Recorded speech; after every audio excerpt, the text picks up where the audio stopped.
इकी भेले बाप। झारखंड की राजनीति में की होवे है बाप। ना आंखें ना काने विश्वास होवे है कि हेमंत सोरेन अपने हनुमान के छाड़ी देले।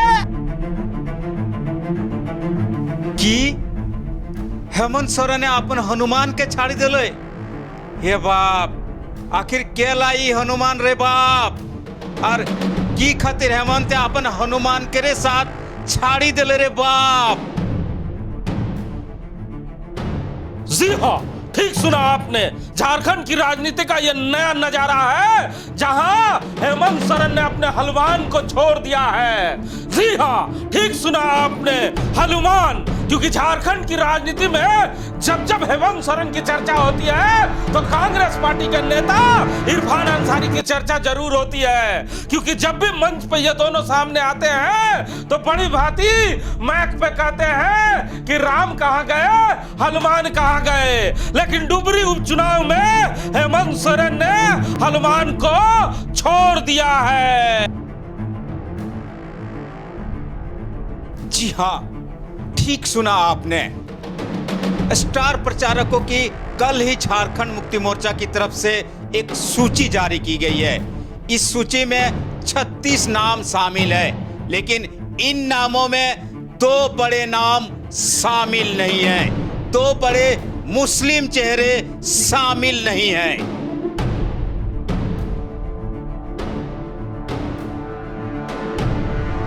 डुबरी उपचुनाव को लेकर एक समुदाय की बराबर चर्चा शुरू हो चुकी है कि यह समुदाय जिस तरफ झुकेगा डुबरी उपचुनाव उसी के पाले में जाएगा। जी हाँ, हम बात कर रहे हैं मुस्लिम समुदाय की, जो 24,100 समथिंग वोट देकर अगले बार चौंका चुकी है। इस बार वो 24,000 वोट को इंडिया के खेमे में लाने के लिए हर वो प्रयास किया जा रहा है। लेकिन जब कल स्टार प्रचारकों की सूची जारी की जाती है तो उसमें 2 बड़े चेहरे को उस सूची से गायब कर दिया जाता है, जिसमें बोकारो जिले के सबसे बड़ा नाम जो मुस्लिम चेहरा का अभी उभर कर सामने आया है, मंजूर अंसारी, और झारखंड के फायर ब्रांड नेता कहे जाने वाले इरफान अंसारी का नाम गायब रहता है। उसके बाद पूरे झारखंड में कांग्रेसियों में और मुस्लिम समाज में चर्चाएं शुरू हो जाती है।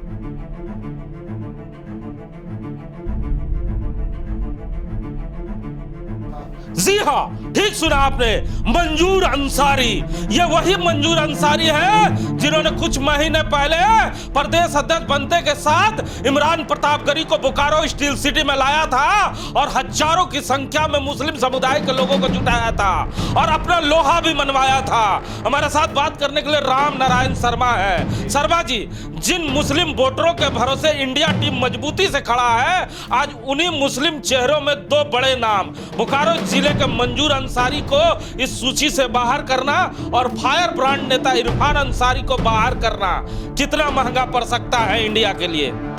हिमांशु जी, जैसा कि आप डुमरी उपचुनाव को देख रहे हैं, एक तरफ जहां विरोधी खेमा यानी एनडीए एक तिनके को जोड़ने की कोशिश कर रहा है, रूठे हुए को मनाने की कोशिश कर रहा है, वहीं दूसरी तरफ इंडिया के बात अगर हम कर ले तो इसमें से जब सूची जारी होती है और जिस कहा जाता है जिस समुदाय को लेकर डुमरी उपचुनाव की बैतरनी पार लगने की संभावना जताई जा रही है, उस समुदाय के 2 सबसे बड़े नाम पूरे प्रदेश में आप कहीं भी चल जाइए, ये दोनों नाम बेहद ही इस समाज के बीच लोकप्रिय है। उन नाम को अपनी सूची से छोड़ दिया जाना या हटा दिया जाना अपने आप में लोगों के बीच एक बेहद ही चर्चा का विषय है कि आखिर डुमरी उपचुनाव को लेकर इंडिया और झारखंड मुक्ति मोर्चा खासकर इस तरह का कदम कैसे उठा सकती है कि जिसको कभी खुद हेमंत सोरेन मधुपुर और आसपास के क्षेत्रों में अपना हनुमान बताते हैं कि डॉक्टर साहब यानी जो डॉक्टर इरफान अंसारी है वो हमारे हनुमान है, उस हनुमान को किनारा कर दिया जाता है इस सूची में। तो आप सोच सकते हैं कि ऐसी परिस्थिति में जब दूसरा खेमा एक एक चीज को जोड़ रही है, यहाँ एक एक चीज को छोड़ने की जो कवायद देखी जा रही है, ये अपने आप में लोगों के बीच चर्चा का विषय बना हुआ है कि कैसे डुमरी हमारी पार लगने जा रही है। अच्छा, हनुमान को अगर इस लिस्ट से बाहर कर दिया जाए तो ये चर्चाएं तो आम थी जो हो रही है। लेकिन इसी जिले के अभी नए नए प्रदेश अध्यक्ष मंजूर अंसारी बने हैं, जिनका दबदबा पूरे जिले में है और उन्होंने अपना लोहा भी मनवाया है। उन्हें इस लिस्ट से बाहर करने का कितना गंभीर परिणाम भुगतना पड़ सकता है? बिल्कुल, आप जिस मंजूर अंसारी की बात कर रहे हैं, हमारा एक प्रखंड डुमरी का एक प्रखंड बोकारो जिले में भी आता है, नावाडी, और आसपास के चाहे गिरिडीह के किसी भी क्षेत्र में चले जाइए, संथाल, उत्तरी छोटा नागपुर, किसी भी क्षेत्र में चले जाइए, मंजूर अंसारी आज की तारीख में एक बड़ा नाम है। किसी भी राजनीतिक दलों से पूछिए, एक बड़ा नाम है, क्योंकि इन्होंने जिस मेहनत के साथ इस मुकाम तक अपने सफर को तय किया, इसके बाद लोग इनसे जुड़े हैं और इन्होंने दिखा दिया है पूरे प्रदेश को। बोकारो में लाकर खड़ा किया था इमरान प्रतापगढ़ी की सभा में।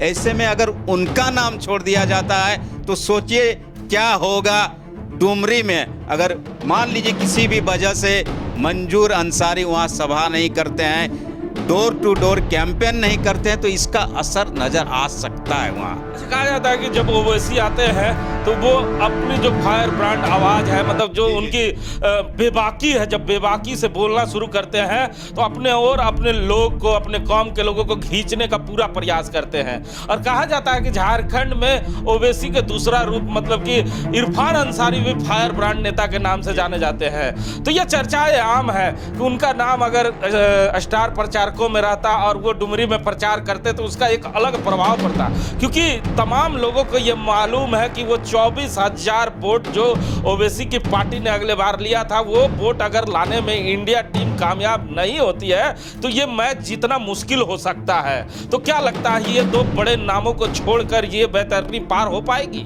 मैं वही बता रहा हूँ कि डॉक्टर साहब का नाम को जो आप हटा दिए तो काट है वो। झारखंड प्रदेश के किसी भी क्षेत्र में चले जाए, कोई भी देश का बड़ा नेता किसी भी कौम का आ जाए, उसकी काट है झारखंड में डॉक्टर इरफान अंसारी। वे अपनी बेबाक जबान से ऐसी टिप्पणियां करते हैं कि लोगों को आकर्षित करने की क्षमता उनमें है, उसमें वो कला कौशल है कि अपनी तरफ अट्रैक्ट करते हैं। इसमें स्टार प्रचारकों में महिलाओं को बड़ा जबरदस्त चांस दिया गया है और कांग्रेस की ओर से दीपिका पांडे, अंबा प्रसाद, कई नेत्रियों को भी जगह दिया गया है। खुद जेएमएम से सीता सोरेन को भी जगह दिया गया है। क्या लगता है इनके यहाँ आने से कुछ इफेक्ट पड़ पाएगा? नहीं, महिलाओं को जरूर सामने लाया जाना चाहिए। आप जब टिकट दे रहे हैं, ये विधायक भी हैं, तो इनको लाना चाहिए, क्योंकि आधी आबादी को एक तरह से कहा जाता है कि उसको कन्विंस करने में सबसे सहज होती है महिलाएं। उनको जाकर आप अपनी समस्या, उनकी समस्या सुन सकते हैं। हो सकता है जेंट्स के सामने ग्रामीण महिलाएं नहीं खोल पाए, तो ऐसे में ये अच्छा पहल है। लेकिन जिस चीज को सबसे ज्यादा खल रही है झारखंड के लोगों को, इन दोनों नामों की खल रही है। और इसके साथ ही साथ आप देख रहे हैं एक बड़े नाम है कांग्रेस पार्टी में, सुबोध कांत सहाय जी का, उनका भी नाम नहीं होना अपने आप में इस सूची की तरफ इशारा कर रहा है कि किस परिस्थिति में इस सूची को तैयार किया गया होगा। क्या लगता है सुबोध कांत सहाय का नाम जब लिस्ट में नहीं आया होगा तो सुबोध कांत सहाय भी चौंक गए होंगे? मुझे तो लगता है कि उन्हें सोचना पड़ा होगा कि आखिर ये सूची किस तरीके से तैयार हुई, या फिर हो सकता है हम लोगों ने रामगढ़ उपचुनाव देखा होगा, हो सकता है इस रणनीति के तहत भी हो सकता है उन्हें साइड किया गया होगा कि उन्होंने वहाँ पर अपने ही प्रत्याशी के नाम याद नहीं कर पाए चुनावी जनसभा में। तो मुझे लगता है कि कुछ ना कुछ तो रणनीति होगी। बड़े लोग हैं, झारखंड मुक्ति मोर्चा की तरफ से ये सूची जारी की गई है, भारत निर्वाचन आयोग को भेजी गई है, जिसमें से ये बड़े नाम, लेकिन मुझे लगता है कि ये जो दो नाम है, मंजूर अंसारी और डॉक्टर इरफान अंसारी, ये बेहद कारगर सिद्ध हो सकते थे डुमरी में।